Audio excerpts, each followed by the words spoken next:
Alright, what's up everybody? Welcome back to another video on the channel. Today's Thursday, October 15th, and we are going to continue reading Jewish stories that are very interesting. Today's story is pretty long, so I might divide it up into two parts. And it has to do with the Gur Aryeh, who I believe is the Maharal of Prague, who wrote a parish called the Gur Aryeh, or it's a sefer also. And this story is pretty long. It's from the sefer Kisser of Shmuel, which is Rav Shmuel Horowitz. He was a big Breslov Chassid who spent time in Uman. He was from Tzfas, Ir Kodesh. And he says over a lot of stories over here, a lot of Breslov information, a lot of stories about, different tzaddikim. So we're going to read the story. All right, so let's start. So it says that this Baal of the Gur Aryeh, who is the tzaddik, the Maharal of Prague, he was very close to the king. He was very close to the people who ran the country there. And it says that the king loved him very, very much. And he gave him a lot of honor and chashivas. And the reason why that the king loved him so much and all these things is because there was this story that happened between a Jew and a non-Jew that were neighbors, right? And their stores, they both had stores, and their stores were very, very close to each other. And the only thing that separated between the stores was a wall of reeds, mechitzas kanim, right? Like a very, very thin wall that you were able to see through. And the Jew store sold some dry goods like sugar and things like that, and the non-Jewish store was selling wet goods, scheiros lachim, oil and different things like that. Okay, so one time the Jew was sitting in the store, and he was counting his money. And the non-Jew was looking through the cracks in this little wall that separated between them, and he saw this Jew who was counting his money, right? And he was looking on, how many bills he had and how many coins he had and how many halves he had and all these things, how many big coins, small coins, whatever it was back then, the currency. And he was writing it all down, right?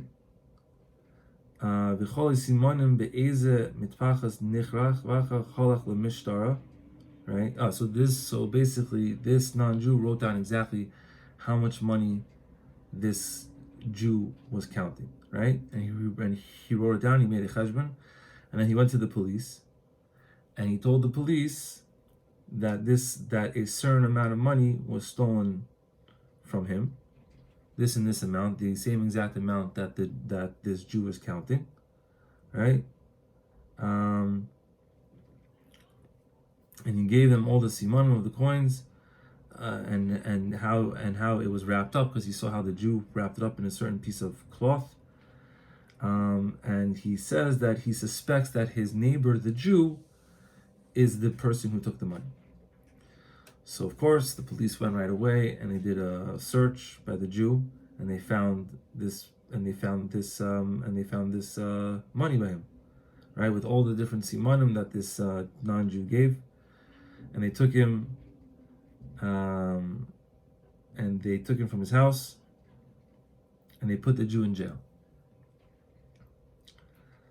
And they also took the money from him, and they gave it to this non-Jew, and they were going to give him to the court, and that was going to be, right? So now the Jews were not silent. All the Jews in the neighborhood, or whoever lived there, were not silent, and they swore in front of the government that this Jew was a very, very good Jew, very, very straight person, and he would never steal anything in his life, right? They said it's basically impossible for this guy to be the guy who stole this money, right? And they said that this is only and they said that this non-Jew is making this up and he's lying and all these different things, right? And they didn't know what to do. And basically the whole entire court system there, whatever, they didn't know what to do, how to bring this mishpat to the truth, right? So they took him from the lower court and they brought him to a higher court. and they also were not able to be mivar the emes of exactly what was going on over here until they bought this case mamish right in front of the king himself. And the Melech said,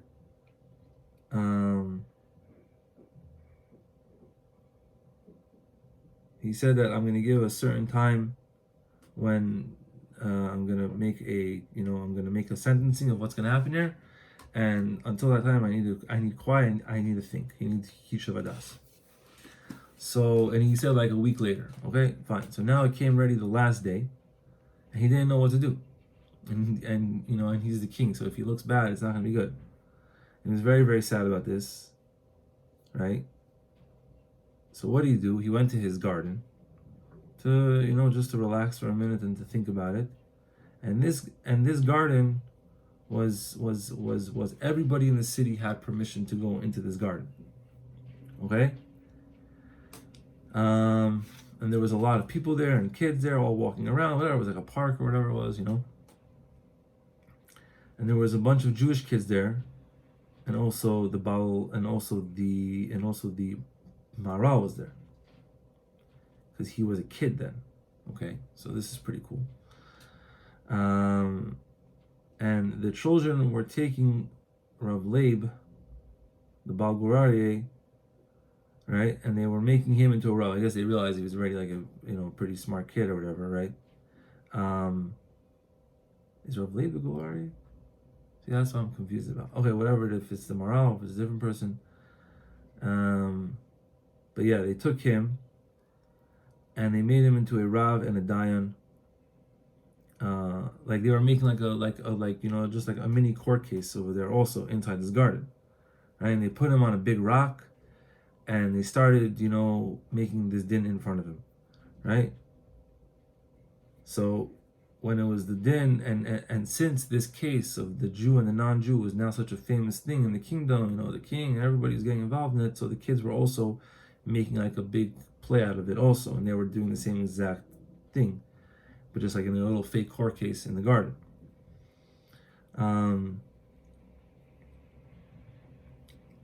So one of them dressed up as a non-Jew, and the other one as a regular Jew. And the other kids brought them to the mishpat in front of the Rav, who was this person, Rav Leib, the Maharal, the Gur Aryeh. And the king was standing from afar and watching this happen, right? And he wanted to know what was going to be, because he had no idea what to do. And the Baal and this guy Rav Leib, he asked the non-Jew who was the kid, right, what's your business? And what are your schayros? Like, what do you sell? And he said, I sell oils and and gas, whatever it is that they use then. And he asked the Jew, okay, what do you do? And he says, I do dry stuff like sugar and rice and all that stuff. And then he gave his psak. And he said that they should take the money, and put it in a pot of boiling clean water. And if like thickness, shamnuness, oilness, a lot of stuff comes off the water to the top and floats on top, so then that is a simon that it's the money of the non-Jew. Because if he's holding it in his hands that are always dealing with oil, all these things, then it's all going to rise to the top, and then we'll have to say that the Jew did rob him. But if nothing comes up, so then this is the simon that the kesef is from the Jew, because he does it because he only is holding it with dry hands. He doesn't deal with wet stuff. And which would mean that the non-Jew it was never his money, right? And he's only doing sheker on the Jew. And the king stood there, and when he heard this psak din haniflo shhoitzi yel razeh, because it was mamish chachma. And he started he's like, wow, this kid is amazing, right? And he asked the kids, who is it? And what's it called? Right? Benaseh ben Bayis Hatzloi, he took him in, and he became like a very, very close to the king. And then the king was very, very happy, because he was able to get out of his trap. Now he didn't know what to do about making this din. Now he knew. Right? V'gam achshav yivor emes v'kulam yihalu esoi, right? And everyone's gonna like him, right? So, v'chein hoya. And this is basically what happened. That the next day was the last day of the mishpat, and everybody came, and the judges and the sarim and the people and everybody was like, what's going to be over here? And he shafa and he judged exactly the way that he heard from this kid, right? And all the people there were like, wow, they were nivhalu ma'od to hear such chachma from the melech, and they were like frightened for him because he was so smart. And they took the money, they put it inside a big pot of boiling water, and nothing came up off the water at all. And they knew right away that the Jew was right, and they gave him all the money back in his chazar. And he pointed out to freedom, b'chav gadol, and the Jew and the non-Jew, they made him do avodas parach, hard work, and all the Jews gave thanks to Hashem that it worked out, and it was also a big kiddush Hashem. And that's that. And that was very good, right? And now the Gur Aryeh,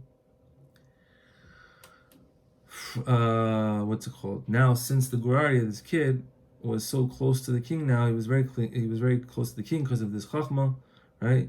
And he would always hang out in the kingdom, in the palace, right? He would sit, and when he came to the king, they would put a chair there, and he would talk to him, and he would say, "Label shali," right? And it was very, very good for the Jews.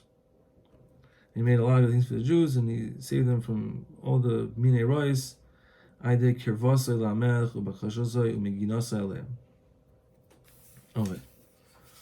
Now, that's going to be that. That's going to be the end of the first part of the story. Because the next part of the story, it talks about another part where it did not go so well for the Gur Aryeh. But since we're on camera right now, and I just want to make sure that we have this right, so I'm just going to turn on my computer for a second, and we're going to look if the Gur Aryeh is the Gur Aryeh, right? Because I'm pretty sure that there's only one Gur Aryeh, and that is the guy. Because if it's not, I don't want to do that.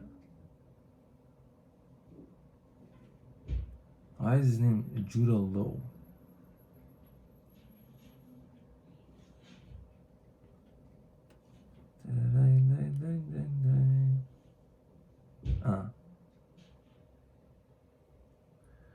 So I think it is Lab, okay. You guys don't have to watch this part, but it's just interesting.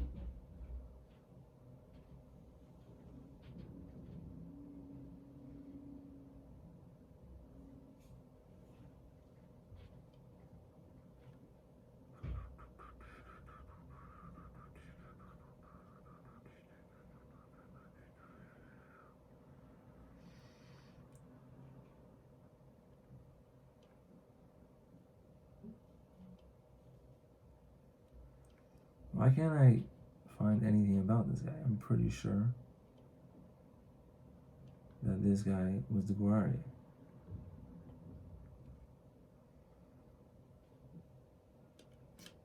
Alright, I guess that's it. I don't know what to tell you. I'm saying, is there anybody else who's the Gur Aryeh? Who is the Gur Aryeh?